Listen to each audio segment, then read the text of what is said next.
There are clearly good movies and clearly bad movies. But sometimes we get so delusional we think we look like Ryan Reynolds just to pick a movie that you think, dang it, I lost it. What?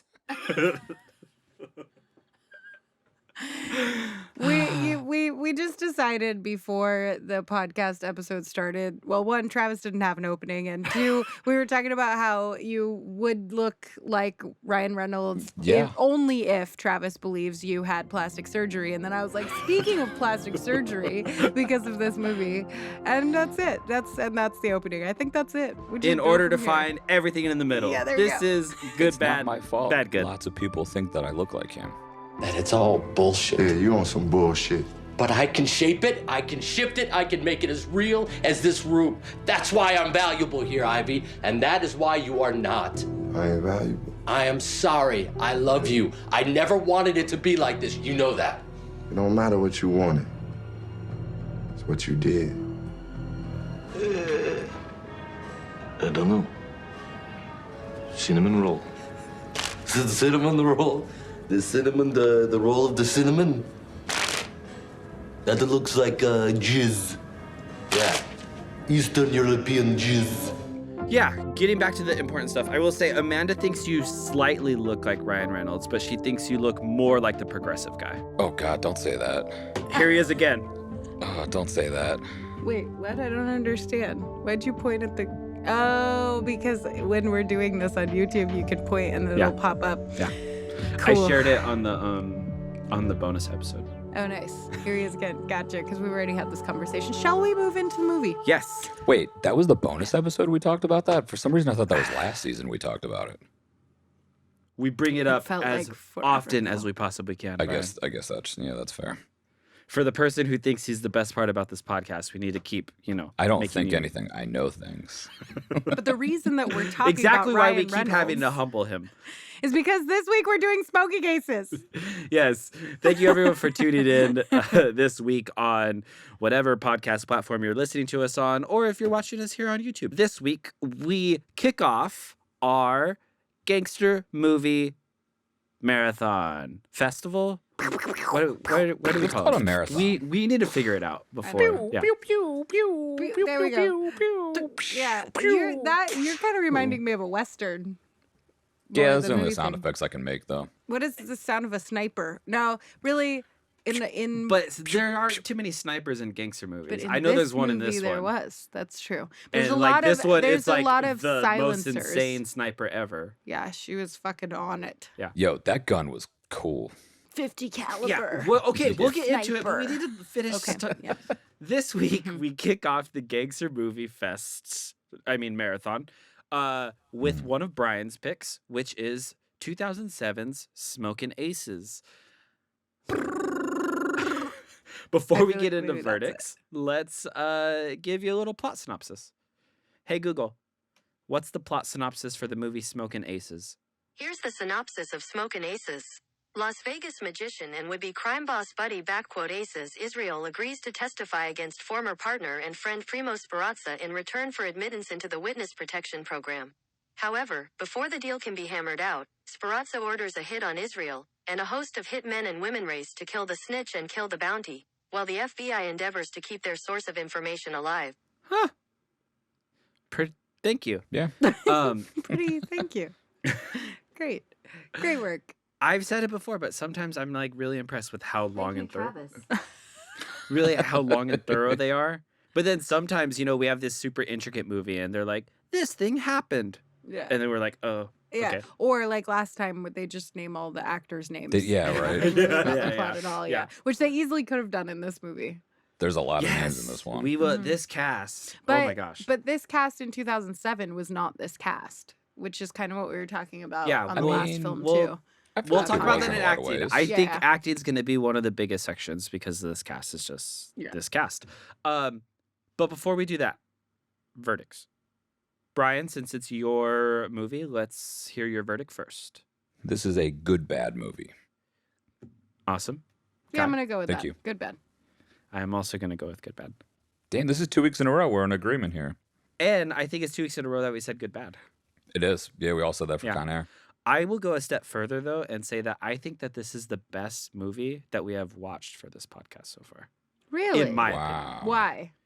Just in terms of like entertainment value and actually like, well, also a little bit more context. I loved this movie when it came out. Like I really thought this was like an amazing movie. And then I got a little bit older and wasn't a teenage boy anymore and saw all the flaws and realized that there are movies that do this exact thing but better. And yeah, now I like see it through that lens and I'm like, oh, okay. There's quite a few flaws here.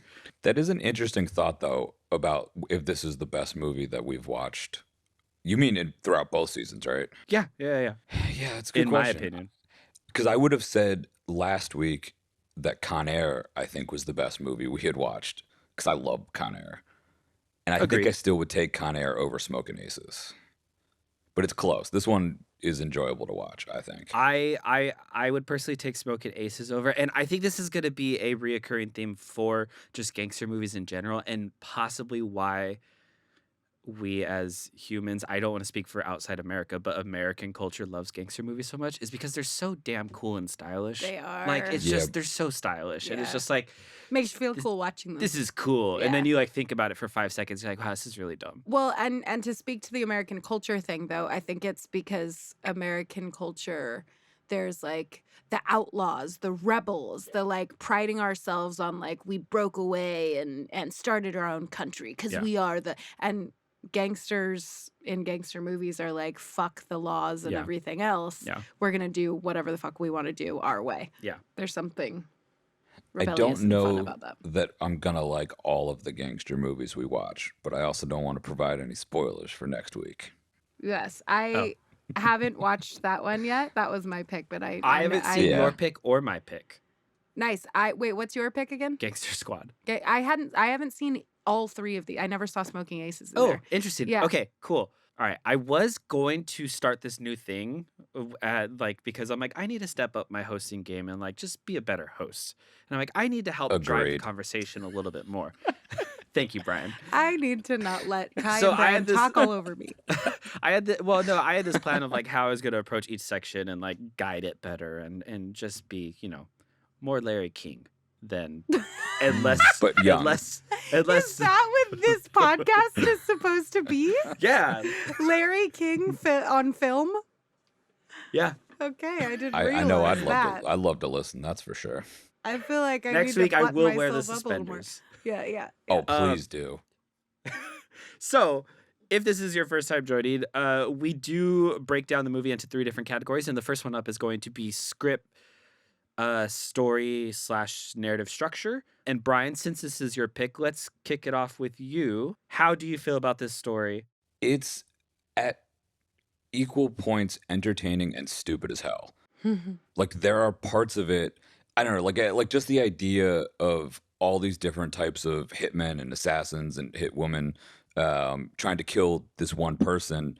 I kind of think it's like a setup for a entertaining idea. But then there's all these different plot twists with the FBI guy and the mob guy who has all the facial reconstruction surgery, and then he turns out he's Jeremy Piven's dad at the end, just trying to get like that. Just all felt kind of forced and unnecessary. Yeah. So that part of it is just kind of dumb, but pretty much everything up until the end where they start like throwing in all those twists and trying to explain stuff, I was just entertained by it. Yeah. And for me personally, I think what makes this entertaining is not this section that we are talking about. It's the actors and like what they brought to those characters, because so many of the Yeah. characters are so outlandish and just stereotypes and Well, sorry, go ahead. No, go. Oh, well, I was just going to say, I think what makes this movie entertaining, or the idea of it, the part that I go, oh, okay, if you pitched to me that somebody needs to die, so all of the world's like most badass, not worlds, but yeah, kind of badass hitmen have to be in the same place at the same time. That's a fun movie. We Yeah. know, okay, what's Yeah. gonna happen. But I agree with you, Brian. Once they threw all the other plot device shit in it, which were it was there for the like, oh, but we need to have a twist. Like we want to have Yeah. something that they wouldn't see coming. But like, Yeah, did you though? But no, I think it. Yeah. It felt as though, and to give the listeners and viewers a little bit more context, Jeremy Piven's character there's a hit out on him placed by the mob. His The name's FBI Israel. I'm sorry? His name's Israel. Yeah. Buddy Israel, right? Mm-hmm. Yes. The mob wants him dead because he is just a loose cannon, I guess? Or did they find out that he snitched? No. Is it because he's a snitch? I don't think so. They that explanation in the beginning did not make a ton of sense to me. Like why I they think wanted it him was dead? like, yeah, I I think thought it was it like was he's because a, he snitched. Or well, they felt like we he had the keys to. ultimately find out that it's because Well, right. old man needs his heart.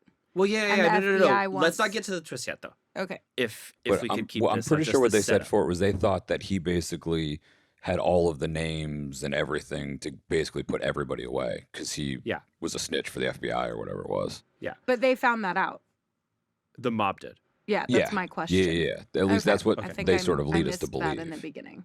And I don't mean to cut you off from jumping to the end. It's Wait. just that Yeah, I you have want to two walk through really it. big issues with the setup that I Wait. think. I just want to clarify. Yeah. Too. Brian, you're saying that was part of the setup. They actually set that up in the beginning because I don't remember that. That's why I'm asking. Yeah, like that's what they say. Like that's Okay. and that's what. Yeah, they say that. Okay. early Yeah, on. no. I was a little confused in the Yeah, beginning I mean, part. I will remember be in honest. the VO by I think it was Ray Liotta or maybe it was Andy Garcia. I don't remember Yeah, I who's don't explaining remember. it, but there's a shot where he's like all coked out and sitting at the really dark table, and then the doors behind him shut. Mhm. And like in that shot, they're saying like that he snitched and like he's being put into protective custody. Right. That's But right. to your point, I don't recall them actually mentioning That the mob that found the out mob knew that the he mob did. knew that he snitched. Right. They kind of just make it out to be Mm. that the Sparazzo, Sparazzo, yeah. just thinks the guy's a fuck. Yeah. And That it he's kinda a loose split cannon apart, and that he right. thinks he's like But- bigger than the actual mob. Right. And Yeah. but there's a lot of mob guys that like are into him. So it sort of split the mob in half because whose side do you go with? Yeah. Like that's the part I understood about it, but I did not understand that Why they wanted him. Sprazzo Yeah. knew that he was Yeah. a snitch. Yeah. Yeah. And he snitches, but he only gives a few pieces. So that brings us to the point where he has snitched, but he hasn't given all the information that he knows for all the people that he's done business with to the FBI. He's kind of holding that as leverage in order for his lawyer to give him a deal. Right. Or cut him a deal of some kind. So Yeah, this basically brings witness me- protection, I think, right? yeah, this brings me to Yeah. my biggest, well, one of my two, because my second one has to do with the twist in the end. The first big complaint or like issue I have with this is that Andy Garcia is the director of the FBI or like some high up person Right. Yeah. who's overseeing all this. Mm-hmm. And he says we have to keep him alive. And like there's a hit out on him. So why don't they just camp a bunch of FBI agents outside his penthouse? Great question. I was thinking that this entire time. Like I don't get why there's all this cat and mouse when they could just have like a FBI SWAT team like literally camped out at the door monitoring Because- who goes in and out. Well, there's something about. Well, no, I guess this is more of a question, not a statement that I'm asking. Yeah. Was it something about because the FBI, because most of the agents in the FBI do not know that he's a part of the No, that's not. That's a great don't question, think so. Travis. I It's think the because biggest- they wanted to surprise us at the end Exactly. with a Yeah. whole bunch of Yeah. shit. That's why. Exactly, because the movie wouldn't have been as entertaining if they had done that. Although, in a way, it could have been because all the hitmen could have just tried to kill all the FBI agents before getting to Right. Jeremy It would Piven, have so been a it could harder have way to been. get in. Yeah. Yeah. I mean, it would have just been like a reenactment of the canyon scene from 300 where there's like all the guys just in one hallway and they're coming, all these people are Sure, coming at them. right. Yeah. Or it becomes more of a heist movie of Yeah. like we're stealing how do we get Jeremy Piven out of this? Yeah, to kill him. Yeah. So just so we could tell this whole story, and then we could go into like the nuts and bolts of it. Towards the end, you find out that Jeremy Piven is the son of the main head of the mob, and that the mob actually wanted his heart. Oh, that was a big thing that we just we know that the head of the mob wants him dead, and they need to bring his heart to him. Right. And they think it's just like this calling card thing, or like this ceremonial. Yeah, Right, it's like I want his head, like type thing. Right. But then in the end, you find out he wants his heart because he wants a Heart transplant to happen. But the other stupid fucking part about that, is that It might. you have to take out a heart in a very specific way to be able to then transplant it into a human. So, what they think any hitman is going to know how to do that? Well, no, that's why they hired the Swede. And Well, no, Yeah. I know that. yeah, wait, no. You're going into my second biggest problem with yeah. this whole plot.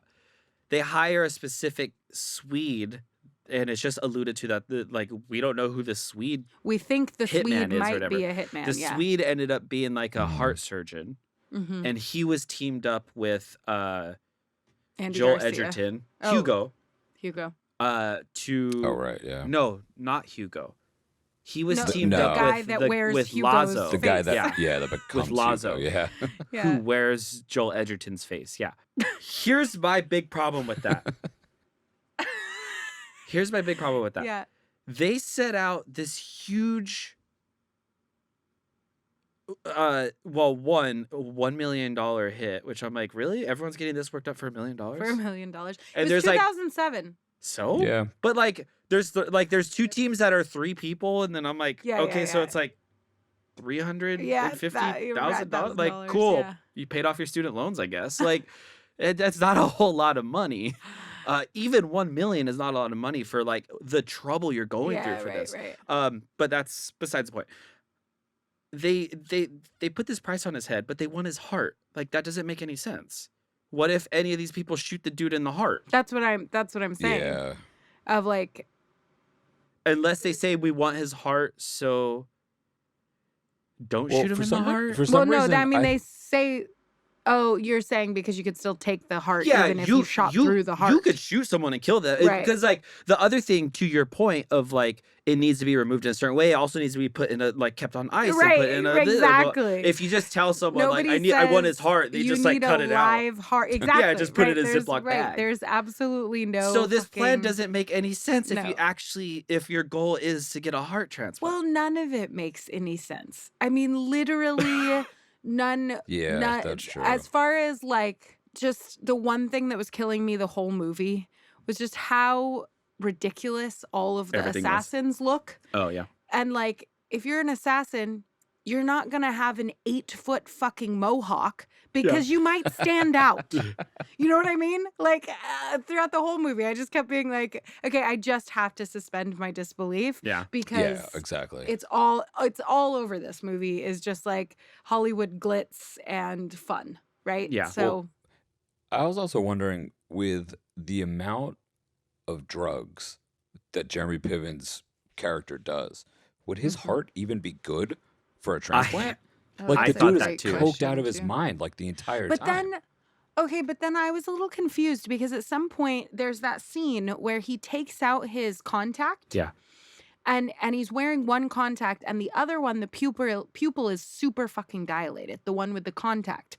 The eye that he takes out the pupil, it's not super fucking dilated. So I was like, is he on drugs? Or were they trying to show us that maybe he's like snorting something else? I just had this moment because if you look at the close-up. Yeah. But if I you're was wearing confused colored by that entire contacts, wouldn't scene. it obscure your pupil? No, it looked like the contact was like a contact that was meant to look like a giant pupil. Does Yeah, that make that sense? entire Or, scene sorry. confused me.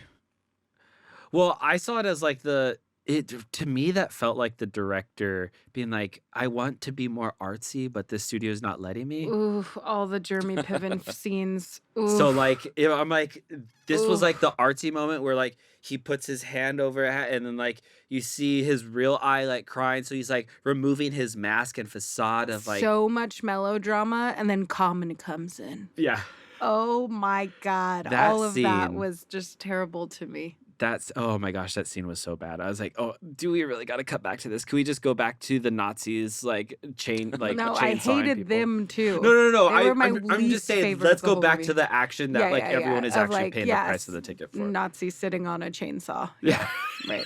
That was I thought that was pretty funny. I mean, it's a way to die, but I was also Yeah. like, why the fuck would you bring a chainsaw into the Well, hotel room with you? I mean, because they're very clearly like Mad Max type people. Right. Yeah, But that I doesn't mean, they're even not supposed fit to be. the like. No, No, I know, but they're not it's- supposed to be like serious characters, though. Right. Clearly, Yeah. Yes. But how are they so highly regarded then? That's my big question. Right. Because I'm like, even their intro scene, they're like shooting up a whole like block of downtown LA, and like, I'm like, these people are still like alive. right. Right. that's You'd be why like, they're I so don't highly want regarded. These, They're still no, because you'd be alive. like, I don't want these fuckwads being. Oh, I see your point. Yeah, But they're gonna, cost me a lot of money and pain, and maybe not get the job done. Well, I would be like, well, they're definitely gonna bring back the heart like with a fork through it or something. Like they're not gonna bring back the half heart. eaten. Like, why would we Half They're, eaten. hire them? they're gonna, exactly. Bring back, They're gonna- carry the heart in one's mouth. They're gonna like bring back just the chainsaw and be like, well, there's heart chunks on the On the chainsaw. chainsaw. Like that, there's your heart. Like, it's so dumb. Anyway, that's pretty much what happens. But everyone. wait, so I have a question though. Who hires all of these hitmen? I People thought in the the mob? mob people. Yeah, the mob like Because like the they, only scene that we actually see is like the guy that meets with Taji P. Henson and Alicia Keys. Yeah. That's like the only moment where which we was see a like very a mob. annoying scene. Oh, I mean, we could go. Well, If it's All script in. related, sure, like go into it. Yeah. Sorry, Brian, go for it. I was gonna Well, say it was Kai weird thinks because you about it, had the woman who's presenting them the offer of killing them, but then there's the random guy talking to them in the same booth later. I didn't really understand why there were two people talking Well, to them about the same thing. The woman was their agent. their agent or That's their why like, she was taking a contact. 10% cut. And she was like, Okay. I'm going to put you in touch with this guy. He's going to give you, Oh, or that's- I must he have missed wants that to then. meet with you to know how you're going to handle this. Oh, I That's guess what Which I was understood. so this setup like, all right, you need to say the plan, and then he says, "What's your plan?" And then they say like the Pussy. line of like pussy, and then Pussy. That was so weird. Yeah. That's all they say. but then they Yeah. like if I was if I was a serious mob boss businessman, I'd be like, cool, that's one word. What is your actual plan? Because we're giving you $1 million. I know. They just repeat And we it, really and need then he this heart. goes, Well, okay. but I think and then in a they have way- that weird fucking zoom He's out. like, okay, good. And Yeah, then they yeah. like shake hands, and I'm Ugh. like, how are you satisfied with that plan? in a way, that was their plan, though, because Alicia Keys ended up trying to pretend to be one of the hookers, and No, that's we how she know was no, going to get that. into we know the that room. that But was he the doesn't plan. Well, what I'm saying Explain that it. that's so they told him their plan. That was their plan. That was it. No, they listed a body part. Like They that's, knew that that's that's Jeremy all they Piven's said as weakness. their plan. Because they knew that's his weakness. They knew it. It's a great plan. No, but what's the? How are you getting that in there? Like, what? Is, I had tell me you're going undercover. Then tell Yeah. me you're going in as a prostitute. like a lot of issues with the plot, but less so with the script, because I feel like with a script like this, there's just so many Like the We're actual just- like written What they're saying. like dialogue The- and stuff. Because the dialogue. with something like this, you're just going from one quick scene to another, and there's so many fucking characters that Yeah. I feel like, Yeah. and then the dialogue becomes like fun Hollywood splash crap, and Yeah. then but the dialogue that I did have an issue with was like everything Jeremy Piven and Common. I just oh yeah, it was so, because it felt like a totally different movie. yeah. Tonally, It but really that brought the could whole movie also to a be, stop. Stop. Yeah, That That scene in could the also bathroom, you mean? yeah. all of it. I Yeah. could start from the very beginning with the hookers in the But I think it's more acting related as well as like editing and tone choice and lighting and all of it. So I I don't know also if think I'll this go there was. with script. I might be wrong, but I feel like this was Common's first movie, It was. and it's also like his acting is just not very good as well. So it's like not only is it this slow, monotonous scene that is bringing all the action to a halt, it's also like it's also we're not watching a good actor on top of it. It would be different if it was like an engaging actor that Sure. But like Jeremy Piven is an engaging actor, No, yeah. or I love to watch him. But Jeremy Piven is also the type of actor that like he plays these characters that like must make their point. They have to make their point. But Jeremy Piven takes a long time to make his point because he wants to take up the space in the room and he does the thing and the this and the that. And he's got to fucking tell you, whatever the thing is. And so it's like he has to make you feel like a complete dumbass. That takes time, or he at least takes time. So all of the Jeremy Piven scenes came to a halt for me. Even the beginning one, when he like wakes up and there's oh my God, the amount of women sleeping in there in positions that no one would physically ever sleep in. Kai, I was gonna bring this up. Oh, it drove my me gosh. nuts. I'm like, nobody sleeps like this. So I Up thought against so that I fucking thought bench. that. So I thought that when I was watching it, I'm like, there's one woman like on the stairs and her head is like on one of the Yes! stairs like But that. Listen, she's so like right have you there ever in been the on that background level of of that drugs shot, too. before? So Brian, I I haven't thought either, that was but gonna I'm be sure that's how Kai's you response when I brought this up. No, I was fucking I dying. was watching it and I'm like, damn it, I'm gonna bring this up on the podcast, and then Kai's gonna be like, well, Travis, some nights you just fall asleep yeah, however no, you fall asleep, Yeah. you're wearing whatever not. you're wearing, no matter No. what Sometimes drugs you you're do on. too much I cocaine. mean, yes to that, but still not like this. No. One was like on the point of like the end of like a. None of it made sense, and none of them are moving. It's bright lights outside, and like, no, I They're passed out. yes. I but almost even, didn't bring it up because I'm like, Kai's just gonna shit on this point because she's No. gonna be like, no, Also, the it's just like. continuity of shit. Oh my God. But we're still on script. I'm sorry. Yeah.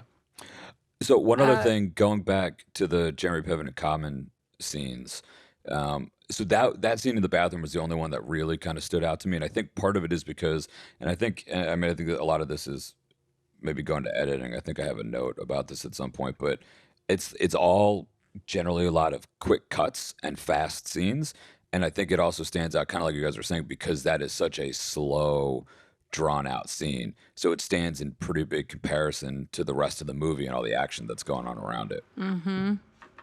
Yeah. Yeah. I feel like there's several scenes that one could have been cut completely, but like not even just with Jeremy Piven, but like the dude that survives, the Ben Affleck's partner that survives and then goes to like the cabin with the yeah. grandma. I was just like, That was totally unnecessary. Yeah. And the kid on Ritalin, that like that Okay. was a kind of a That cool was weird thing hilarious. that they were doing.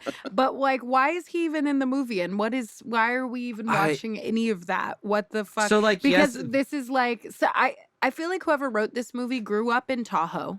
So they set it in Tahoe and was like, here are all the outskirts townies that live in Tahoe and they're Ritalin children. And, you and they're know? Ritalin children. Yeah, It was her that scene grandchild. didn't bother me Gra- because I Ritalin just found that kid grandchild. to be hilarious. Children. But I agree yeah. that none of that was necessary.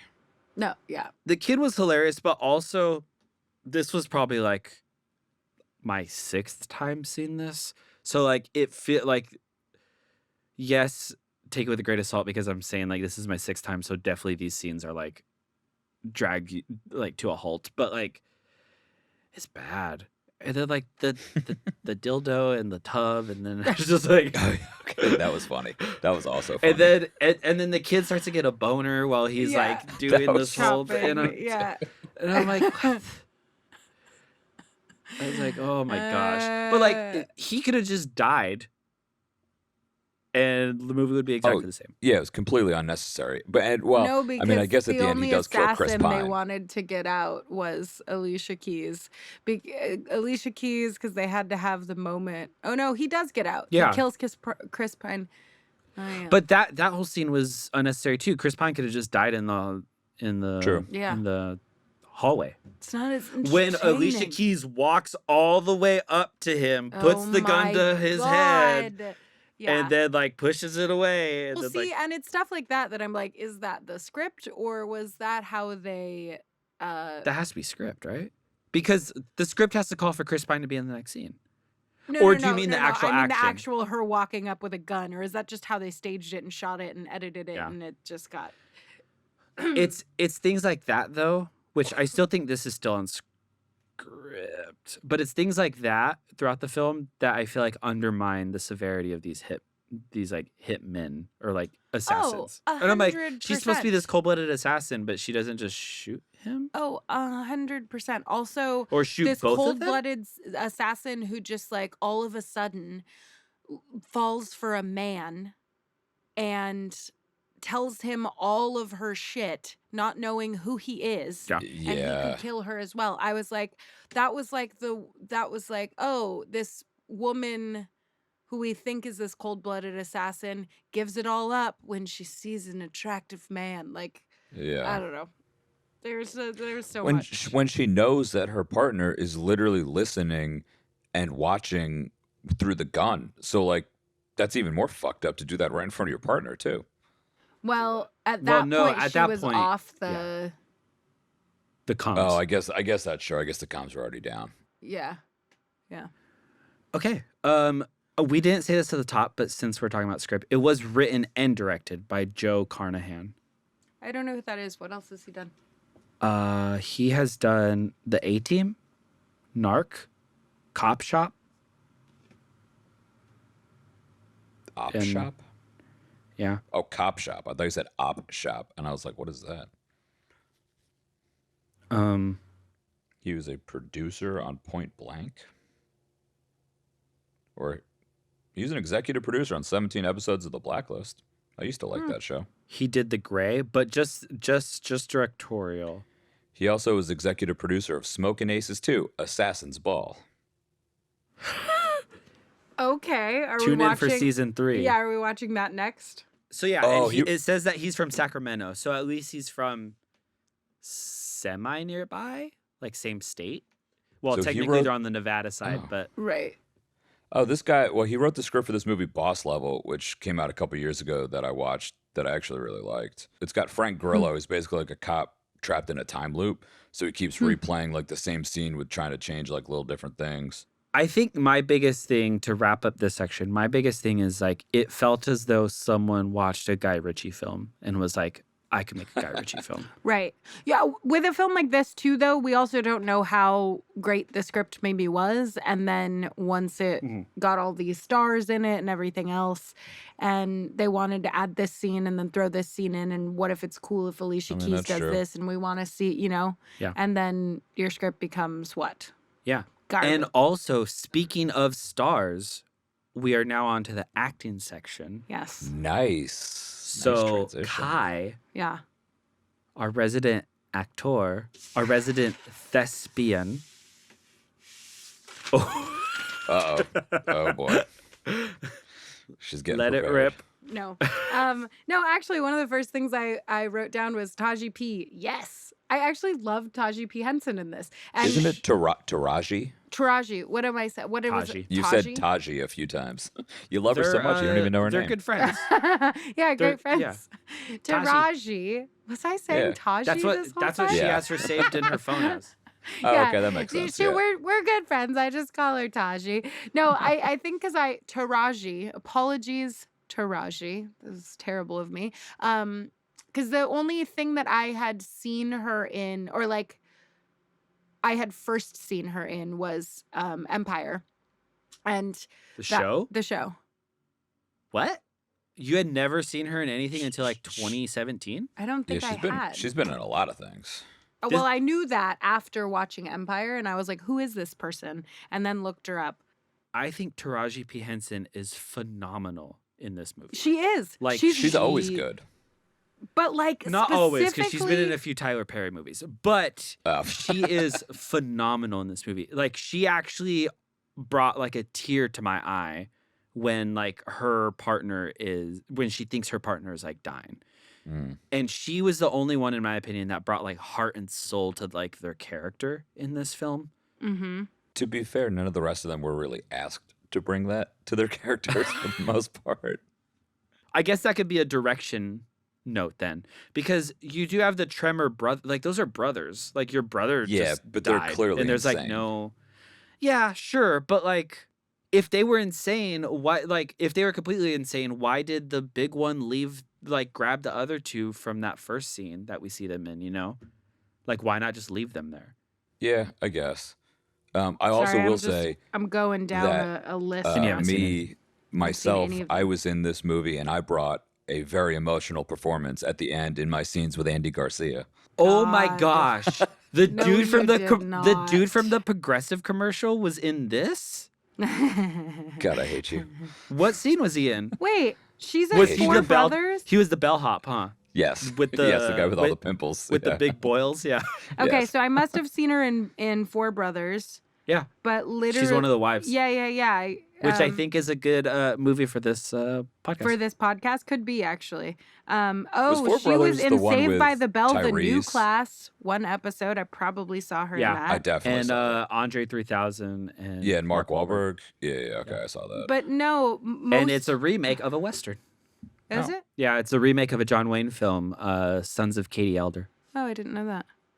Yeah, no, a lot. So she started Empire in 2015, but and a lot of things date back to like, I mean, 2008 was like her first big, or 2007. This was like one of her Yeah. first big movies. But I had never seen this movie. And then the only other one that is like not only other one, but like a big movie was Benjamin Button. I did not see that before I never saw that either. 2015. I heard it was really terrible, so I didn't see it. What? Isn't that's the one that he grows backwards? Yeah. Yeah, no, not You my know, thing. I mean, it was the main nominated thing for that I Best Wasn't it like Picture. 4 hours long? And I just It was like heard three- it was it- terrible. I think it's on the lower end of Fincher's films, but Look, don't get me wrong. Bradley Pitt, I love him. Bradley Pitt. Kate, Oh wait, she was in Hustle and Flow. You didn't see Hustle and Flow? I've in seen 2000? Hustle Oh, and yeah. Flow. yeah, she was in that. Oh, I guess I had seen her before Empire then. I was gonna say Empire is like, But I don't think I like noted her as a big actor. Think Like a Man. Nope. Think Like a Man 2? Nope. Top 5? No. No Good Deed? No. Anyways, she played The Date main Night thing- with the main Steve thing I knew Carell her and from was Tina Persons Fey. of Interest. She's the No. detective that's tracking them down. No. That looked like the dumbest movie, so I did not see it. No, that movie's Oh. actually pretty funny. It's pretty Yeah, entertaining. it's good. Okay. She was in the thing, show though. Person of Interest that I watched that was decent. Was it written by Tina Fey? Probably. I don't know. I think Tina Fey is an awesome writer. I love her in 30 Rock, but I don't particularly enjoy watching her She did It was not not write written it. by her. act as a comedian. And I used to hate The Office and Steve Carell in comedy. So if you put those two on a screen That's 'cause at you're that sexist. time, look, I love The Office now. I have watched it. I also have seen Tina Fey do some things since that I've been like, I changed my opinion. But at the time, it makes sense as to why I wouldn't have seen that movie. Anyways, we're not talking about Tina Fey. We're talking about Taraji's amazing performance Yeah. in this. And I think because Cookie in Empire is what she, at least I shouldn't say that it's the first thing I saw her in, but it's the thing that she like stuck out to me in because I watched like several seasons of it. But it's very, her character, there's a glossy fakeness to that whole show, or I shouldn't say fakeness, but like a melodrama, an ABC over drama. it's a Yeah, ABC show. exactly, right? Yeah. So the characters are not grounded. The actors do a good job Sure. grounding them in Yeah. the way that they can, but yeah, it's a very different. In this movie, she felt very raw to me, which was like so much fun to watch, because like I think of her as Cookie, except for some of the roles that she's done since then, Yeah. I've seen, but like a young version of her. So I had a lot of fun watching her. She, if you watch any, I think she's been in like 3 Tyler Perry movies. I watched the Medeas when I was young, but not a whole lot of the she other wasn't ones. in a Medea one. She was Yeah. in I Can Do Bad All by Myself, and the one with Kathy Bates. A Family That Prays, I think.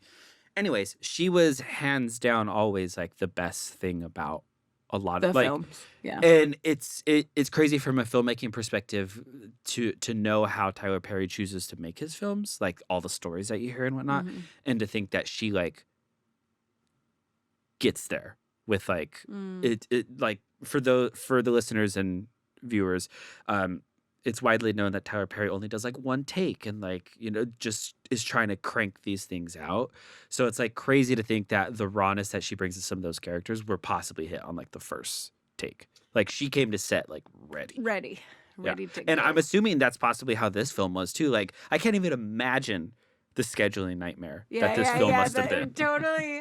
With- Yeah, your with- producer brain just kicked in. Yeah, with like 85 above the line like yeah. actors. Yeah, Like- that's crazy. Actually, that's so true. Although, yeah, I cracked up when I saw Joel Egerton in this. I didn't 'cause- realize he was in it. No, well, also I wouldn't have known who he was in 2007. No, That's same. like basically what I'm saying. I wouldn't have known who Taraji P Henson was in 2007. I wouldn't have known who he was in 2007. I wouldn't have. I didn't know who known- Jason Bateman was. Definitely Like not. I watched this and I'm like, I oh my forgot gosh. he's in it, and Uh-oh. yeah. What is his whole weird little thing? Like we don't I don't need know, that at all but- either. But that was one Wait, of my who is favorite he? Jason Bateman roles, just because it's so different from what you always see him in. Like he's Right. And he has other the than yeah, other yeah, he has yeah, the herpes on his and then lips. he like rolls Yeah. over the like last scene that we see him He's in. wearing He like underwear. rolls over and He's he's like- wearing a bra and underwear. Yeah. yes, yes. You're like, what does this Like, guy do in his 'cause free pretty much time? everything that I've seen him in, other than Ozark, he's just Jason Bateman. Like he's the same kind of dry, sarcastic, Yeah. kind of straight man. But this was so different than anything else that I love him in this. I think it's hilarious. Yeah. I also had no idea Chris Pine was in this. No. This was one of neither his did- first neither things did too, I. or like his Yeah. bigger things. So I got to the scene where he's talking to Ben Affleck and he's like, I'm sorry you had to do this.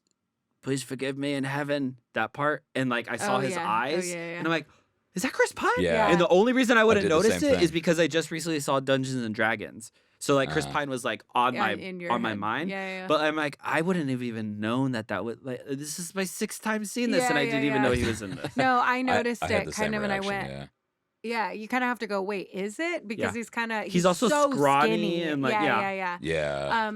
And he doesn't speaking- usually play a neo-Nazi. Speaking of Ben Affleck, though, yeah. yeah, not in this movie. Didn't like him. So His One his thing- accent was terrible. His accent, he and Andy Garcia Garcia's was also accents, bad. the accent, my God. So, So bad. literally, my boyfriend was like, I can't stand his Southern accent. And I was like, what Southern accent? And he's like, he's trying to do a Southern accent. And I was like, no, he's not. You're Who? crazy. Yeah. Andy Garcia. Sorry, I jumped from Ben Yeah. Affleck's terrible accent to Andy Garcia. I was just about to say, what accent did Andy Garcia do? Then you can hear it later. He's Yeah. trying to do Southern. And then you're like, what was this character written for? Did Andy Garcia choose to do a Southern accent because he just thought it would be fun? Or was this written with a Southern Yeah. accent because he's supposed to? I don't But know. neither accent was necessary for the at No. all. Right? And so so the thing with Andy Garcia, so Ben Affleck's was like very clearly obvious. The first time I listened to him, I was like, this is terrible. But like the first half a dozen or a handful of scenes that Andy Garcia was in, I literally was watching it thinking to myself, is like that's not how he normally talks, right? Like I Yeah. was thinking, I just don't like right? Am I crazy? And then it really was like during that final scene with him and Ryan Reynolds in the hospital where I was like, okay, yeah, this is definitely an accent and it's definitely terrible. Where, just to say, Ryan Reynolds commits murder?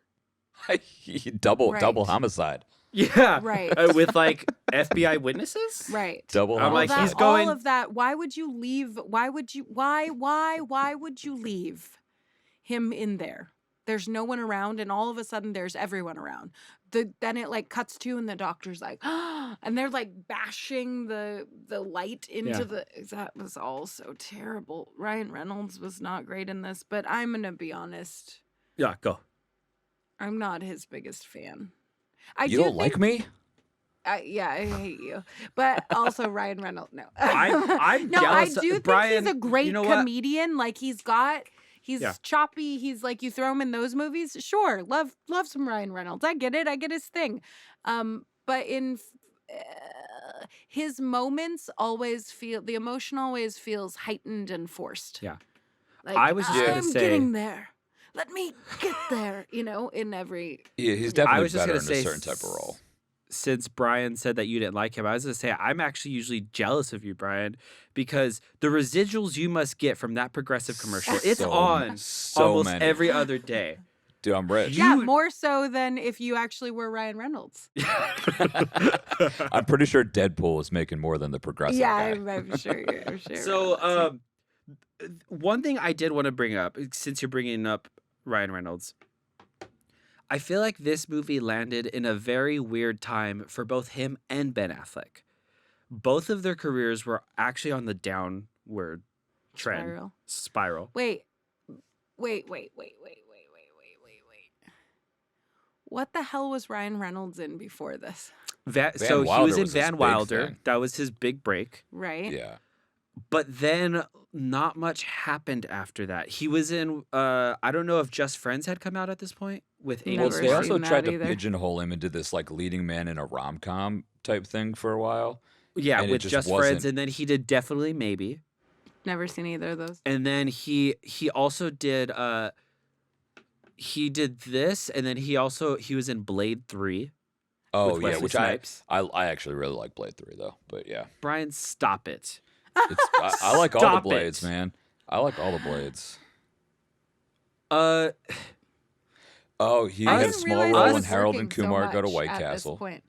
us bladers, as we like to call ourselves, us bladers do not recognize number 3 as actually happening. You know they're supposedly talking about making a new one with Mahershala Ali. Oh. It's not supposedly. It's already like it's about. Oh, to it go is into it? Yeah. It's like been Yeah. announced. Like the I'm- release date I think is end of next year.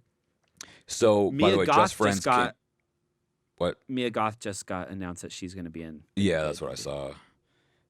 Just Friends came out a year before Smoking Aces. He also did Waiting, which I think is a very underrated. Oh, yeah. movie. Waiting. I love that So, movie. so Yeah. yeah, he did Van Wilder and Waiting were probably his 2 biggest Yeah, films yeah, before yeah, this. But I feel like at this time he was trying to break out of that like comedic And into some sarcastic more serious roles.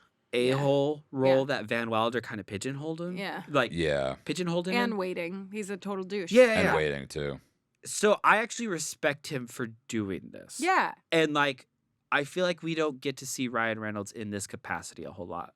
Because I feel like after this he realized like I should just be that sarcastic Well, a-hole. he And, did he did Safe House with Denzel Washington. It was sort of an action shoot 'em up kind of movie. Brian, no one saw that. I did. I also like that one too. It did not get great reviews though, didn't it? I don't know. kinda Let's got see. panned. It's got a 6.7, so around the Oh, same so as could be Smoking on this Aces. podcast. Listen, I like every movie I've ever been in, and especially when I get to act with Denzel, I think it's great. Well, who wouldn't want to act with Denzel? And then with Ben Affleck, this was after Daredevil. This was after Geely or Giggly with Jennifer Oh, yeah. Lopez. I remember watching this in 2007 and thinking like, gosh, Ben, rough times. Like, you're not even lead in this movie. Like, you're getting shot There- and killed within 15 minutes. There Like, almost was no lead in this movie in a way, though. I mean, it was Ryan It was Reynolds. Ryan Reynolds, But, yeah. I but guess, He yeah. was like the protagonist, but like it was like so. the movie starts with him and ends with him. That's true. So that's why I was like, oh, they probably got some of these bigger names at the time. Ben Affleck and Ryan Reynolds were pretty well known at the time Definitely. for cheap because I'm like, they're like getting them while they're down, and like their agents are probably like, no one's giving you anything right now, Ben. Like you need to go. We Like got Ben this- had to go and reinvent himself after this. You know, Yeah, like yeah, he yeah. went and then started writing, and then he directed, Right, and like right. then he came back as like, oh shoot, okay, Ben Affleck does Yeah. like. Oh yeah, great. He's like a great filmmaker. movies. Like, oh yeah, shoot. yeah. Have And a you- great actor in a lot of his movies Have too. either I of you just- ever yeah. seen Ben and Matt, the film, the stage production? It's No. it's what launched Mindy Kaling. No. She wrote. It was in Fringe in New York. That was like her big break. But Okay. she wrote. I forgot who her writing partner was, but they wrote a script. You should read it. It's hilarious. Called Ben and Matt, and it's a play about Ben Affleck and Matt Damon coming up with the script for Good Will Hunting. Good Will Hunting. Oh, really? And Mindy Kaling played Ben Affleck, and like the whole That's amazing. the whole stage play is like essentially like Ben Affleck is an idiot that just like what's the phrase called? Like Just riding the coattails. Yeah, riding Riding the the coattails of Matt Damon, Damon. who's like trying to write and be serious, and Ben's like, well, maybe we should add in a fart. And Yeah, like, right. That's It's That great. definitely would have made hilarious, the movie but- better, by the way. I feel like that's what a lot of people thought of Ben Affleck Yeah. until he started directing his own stuff, and then it's like, oh shoot, maybe he actually did put in some input into that script. Some work into this. Yeah. Yeah. It's also like Good Will Hunting had that dynamic too, right? Of Ben course. Affleck's character was Right, like Plays the yeah. blue collar. yeah, and then- exactly. And he was great in that. And in a lot of stuff he does. But He peaked in Dazed and Confused. all this I to love say, him in that movie, He's actually. so good in that. Yeah. What's I know. his name in that movie? He's such a tool bag. Ben Affleck is in Dazed and Confused. Yeah, he's Yeah, he's the the guy bully. he's like the super senior. Yeah, that's like trying to Or bully the the like younger super freshman kids. senior. Yeah. Yeah. That keeps coming back and they're like, what the fuck with this guy? Yeah. I haven't seen that movie in forever. I love that movie. So I think we could kind of. I don't want to speak for both of you, but like it felt like everyone was pretty. Yeah, I mean, I could have. Everyone else, like we nitpicked on like people that really got us to feel a certain way, Yeah. but everyone else was kind of just playing their part, playing their Well, like Jeremy caricature. Piven did the Jeremy Piven thing that I was talking about, which don't get me wrong, I love Jeremy Piven, but it felt slow. I actually disagree with you though. I actually really liked Jeremy Piven in this role. Oh, I do too. I'm not saying that. Oh. I always enjoy watching him and he works in this role, but because of the nature of the way he acts and the taking up space, it felt strange with the editing cuts. So they could have cut him differently. I don't know. He's possibly one of my favorite things about this movie. Yeah. Eastern European juice. Yeah. I really like Jeremy Piven, and I thought he was good in this, but I also feel like he's kind of always the same to a certain extent. Like it feels like he's always just Jeremy Piven. Well, he And like also I gets pigeonholed into this. I mean, I didn't that's- know sort that of- Jeremy That's Piven true. was in this movie until like the fourth time I watched this movie. And by that Did time, you- Jeremy did you Piven not was watch like it? already. Yeah, it was No, like, he was already he's big, kind of but like no, a like, huge character. He doesn't but- look like Jeremy Piven in this movie, in my opinion. He looks like Jeremy Piven with hair. correct. And also, like, he's like ripped or like he's like fit. He's been ripped for a while, though. He was ripped in Entourage. I was just thinking about him in Entourage. was. Like that was he was not ripped in Entourage. Yeah, he was. I'm pretty sure he was. No, I feel he like he wasn't. Was he not? Who's doing the I cocaine just think of him now, as like the Travis? tubby dude. In Entourage? No, No, he's like the- just like as an actor. think Oh, of, like, really? I do um, not think of him like that uh, because I think Jeremy Piven's like oddly sexy, where you're just like, yeah. I'm not debating his sexiness, but I feel like in Entourage he's like a little bit, just a little pudgier. maybe a little pudgier. So like on my fourth time, I'm like, oh shoot, that's Jeremy Piven. I had no idea. I feel like you're thinking of him in like PCU or something like that. I don't know what that is. Oh, PCU. Well, yeah, let me find out what year that was. It was like sometime in the 90s. Well, Brian's figuring that out. Can I just ask? Yeah, Did it's you basically guys like a college party movie, essentially. Did you guys also have that moment where you were like, was it in Alicia Keys and Common's contract that they needed to have a scene together at the end, where she's being carried out by him, and then that they had to do the song together for the movie, for the final Oh, credits? yeah. Wait, was she? I know. I remember it was him, but she was in that song at the end too. I didn't really listen to the closing credits. It's like Yeah. I heard him Yeah, rapping, yeah. and when the closing credits hit, I turned it off. Yeah. Oh yeah, I didn't even recognize what song it was. Well, they were in. He plays the man in. You Don't Even Know music video. Yeah, in her music video. Yeah. Yeah, and I think that was before this, right? I'm I not don't sure. remember. I feel like it was before. Might have been before this. Because also Taraji P. Henson was in Common's music video before, which was kind of her big break. Oh, interesting. Because I don't know if you've ever seen the music video for it, but "Testify" is like this really emotional song about this woman getting off with murder, and she's like on the stand. and that's Taraji. Yeah. Okay, great. So moving on to the last category, technical.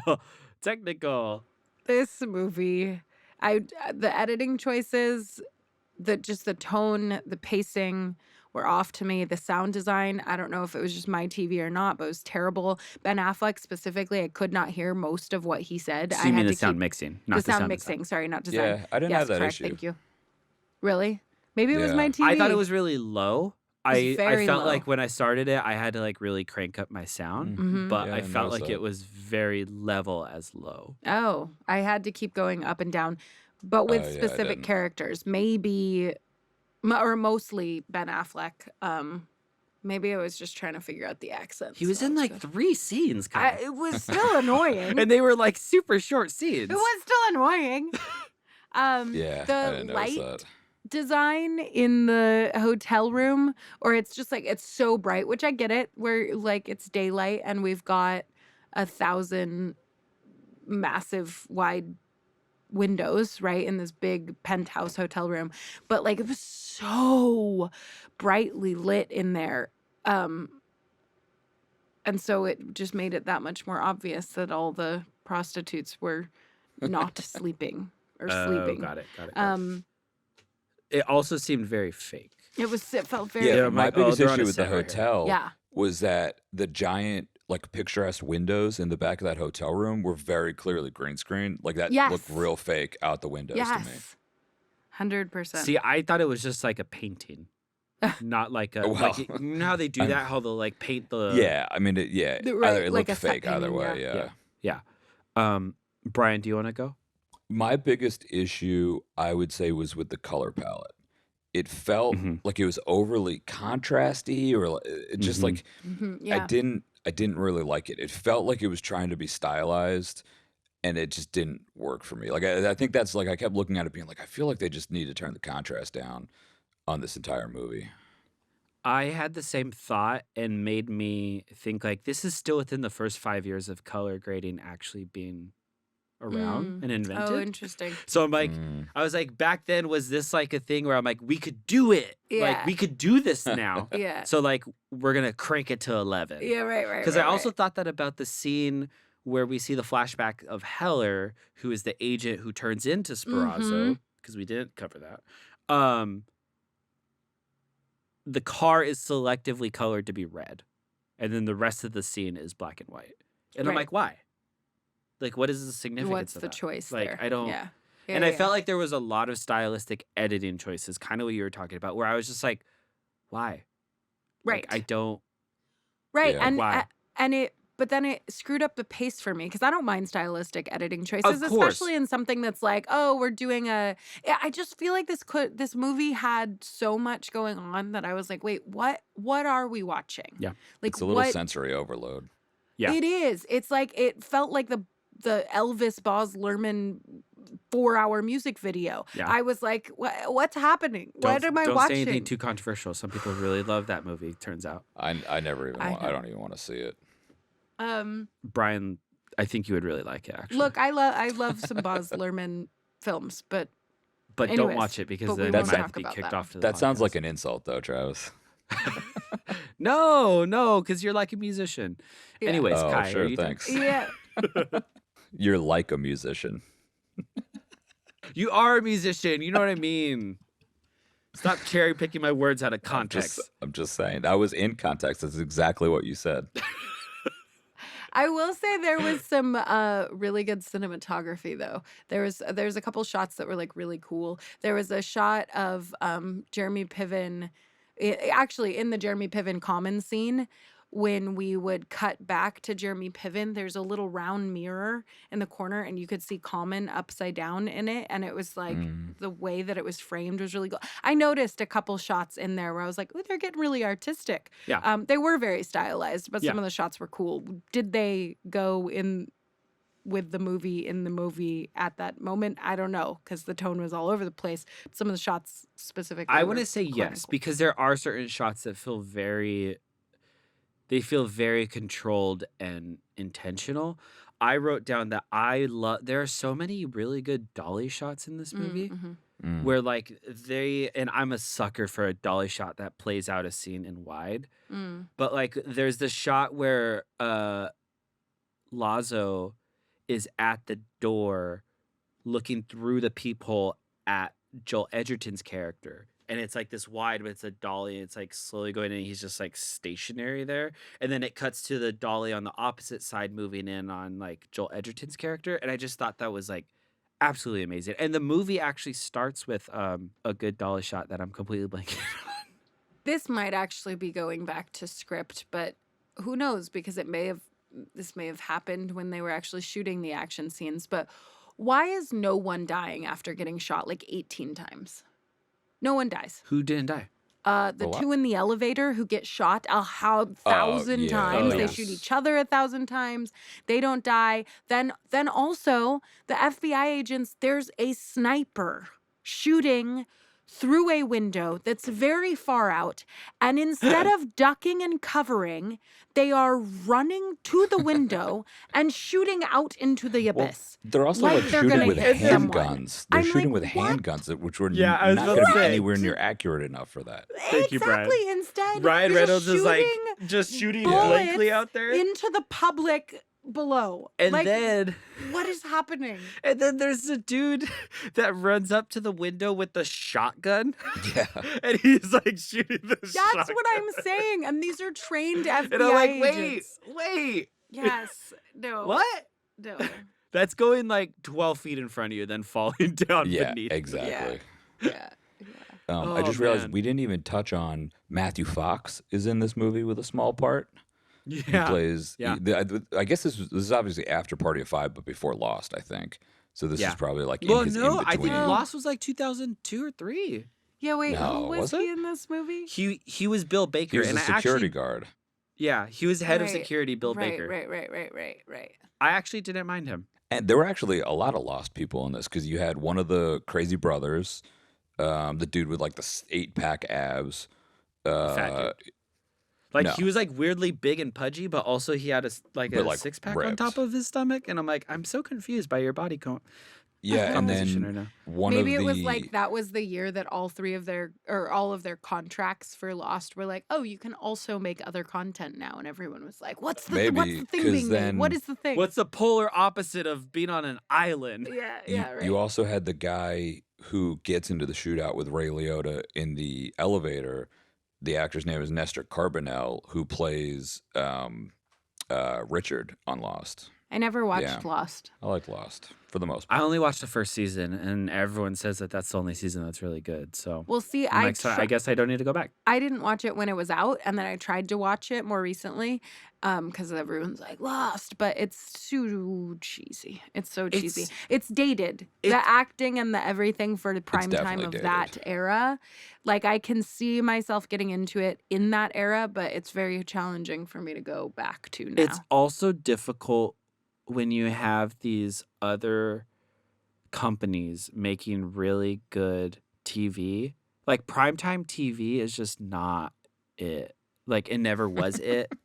You know? Like it never was it. Like you go back Look, and then you I'm watch still like trying wait, to the get a series regular on primetime TV right now, so I'm not gonna hate on primetime TV. I mean, That's where it's- the money is. the episodes that Primetime you are TV in, still has residuals. the episodes that you are in are great, Kai. Yeah, right. But Well, like we haven't for seen context, the newest one yet, so Yeah. you know. for context, like Lost was on at the same time as The Sopranos. Like just the Right. disparity of like right, how right. amazing The Sopranos was. Like revolutionary compared to Ryan? like primetime. Say the name of that show that he just said. Yeah, no, I say Sopranos. I'm not a Sopranos. too. I had never heard it Okay, said that way yeah, before. Me either, but then I was like, maybe Sopranos? I'm wrong. It's the Sopranos. Yeah, Sopranos. Oh, I've never heard someone say The Sopranos. I've literally never heard Sopranos. Neither have I, but I love this debate. I Huh. love weird little shit like this. Let us know down below. Is it Is it Sopranos Sopranos or or Sopranos? It's definitely. Try, eh. try Sopranos. to let It's the let Travis off Sopranos. easy. Don't be too Tony mean to him Soprano. for his mispronunciation. But they say the It's the Sopranos. They're all from Michigan. but they say Tony Soprano. They say Ano, Soprano. yeah, but that's what they say in Italy. We're in America. yeah. No, the show literally takes place in New Jersey. Yeah, no, I understand that, but they're like Italian. That's America. Okay, so what you're You saying say is it's not I'm saying it. America. So what Yeah, you're I saying was is like- I'm saying it correctly. And the two white people in this room right now are correcting This is how it should America. originally be spoken. Right, correct. Yes. Got it. This is America. Speak Right, American. that's what he was got it. saying. Got it. Yeah. Cool. Yep. Cool. Okay. Any final nitpicks? Because we're pretty much done with technical. I said it, but I'm going to say it again. I really, really disliked the 8-foot tall mohawk when you're trying to sneak into I'm just kind of hotel jealous because I as couldn't a pull off that security look. guard. Yeah. Yeah. Agreed. I couldn't. That you Thank couldn't you. put off that look. I mean, no harm in trying. Yeah, I have to look at myself in the mirror, so that's the Except harm. for, that, or you might. I mean, you did bleach your hair blonde, so like I don't. Yeah, but that I thought like, looked cool though. What if you did a blonde spiked mohawk? Oh yeah. Oh shit. Done. Everyone, let Brian know if he should do a blonde spiked. By the next time we record, which is in 2 days, I will have a blonde spiked mohawk. My two nitpicks, other than my big nitpick that is the script, was that the makeup I thought was really, really bad. Like the what's his name's herpes, and then Yeah, but I felt like that was also kind of intentionally caricature. But then also the desk clerk dude that had like the boils or like the like whatever they that were. also Like, felt oh, those clearly intentionally look like. caricature to me. Yeah, although I kind of felt like maybe they just cast an actor with acne. No, those were fake. No, those were so clearly Those fake. were Oh. like yeah, and I that's what I didn't mean. notice. So much of the makeup looked like just clearly fake to me. But yeah, maybe you're right, Brian. Maybe it's like we want the makeup to look bad. Can you make it look bad? So I don't And know. they were Done. like, great. Makeup artists Done. out there, let us know if a director's ever said, "Can you make it look bad?" And then the last thing was the score, which we didn't touch on, but it was just so melodramatic and so like, I don't even remember it. especially the scene where he's in the bathroom. That's just like. Yes, I was like, what? Something right now. What are we watching? Are Yeah. we in Lifetime or what? What's happening? It definitely felt like General Hospital when they go to like the mob scenes. Yes, where it's like, yes, that's totally what it was. Yeah. Yeah. all this to say, Wait, one more nitpick. The scene in the elevator with Ray Liotta and what was the actor's name? Nestor from something. Lost? Nestor Yes. Nestor Carbonell, yeah. It's in the editing, I think, but he gives himself away. The fact that he realizes who this guy is and that he's an assassin, like, so clearly gives himself away. I'm like, shut up, bro. Just ride the elevator with him and get out. yeah. You're about to get killed. Anyways, nitpick. Done. Okay, go. I want to end on a positive note because We're I did ending on a start this episode with the positive He of like did. it's a very because it is still a very good movie, and I was I entertained. I will probably watch it again I at some won't, point. but I was entertained. I would it watch will it be a again. while till I watch it again. I want to shout out Lorna Scott. She was Who the the fuck hotel is that? receptionist who talks to Taraji P. Henson, and Taraji P. Oh, Henson she is. was good. Actually, She I was loved who you that talking whole about? Good. scene. When she's like, come here, Yes. and she's like, Yes.